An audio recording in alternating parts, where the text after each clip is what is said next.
Alors, il faudrait classer au patrimoine de l'UNESCO la langue française orale. Je ne dis pas la langue française écrite, qui a déjà fait ses preuves par ailleurs, parce qu'elle est énormément utilisée par d'autres langues, à commencer par l'anglais. Mais pour moi, je suis passé à une autre phase. Avant, je faisais des travaux sur l'écrit. Maintenant, je fais des travaux sur le passage de l'écrit à l'oral, et de l'oral à l'écrit éventuellement.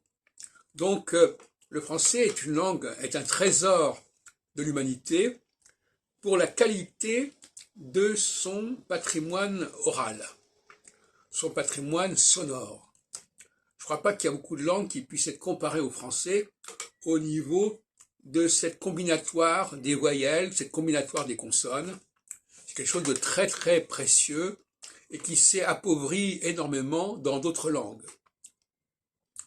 Donc il faut préserver ce trésor.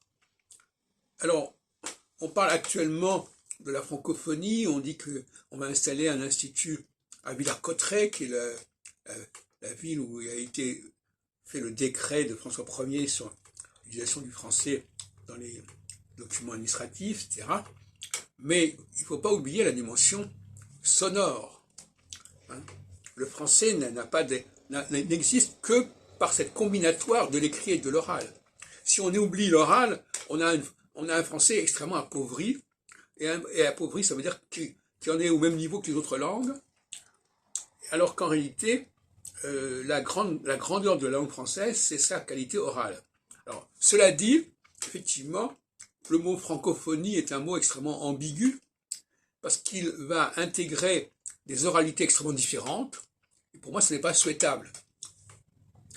Il n'y a qu'une seule bonne façon de prononcer la langue française, structurellement, et il y a des déviances, il y a des variantes, il y a des variations, mais pour moi, si je devais m'occuper de la francophonie, je mettrais au cœur de la problématique la question de l'oralité, de la prononciation du français, de la musique du français, puisque moi-même je suis compositeur, et non pas simplement la dimension écrite.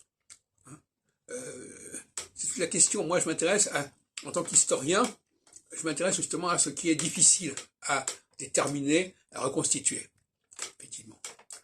Comment reconstituer l'oralité d'une langue, la bonne oralité d'une langue, tout comme comment reconstituer la structure de départ d'un système. Voilà. Pour moi, l'historien n'est pas là pour constater des choses qui sont connues, mais pour aller vers l'inconnu, pour faire des raisonnements, pour faire des démonstrations, qui vont permettre de dévoiler des états antérieurs qui se sont perdus ou qui ont été recouverts. Donc on est dans l'archéologie.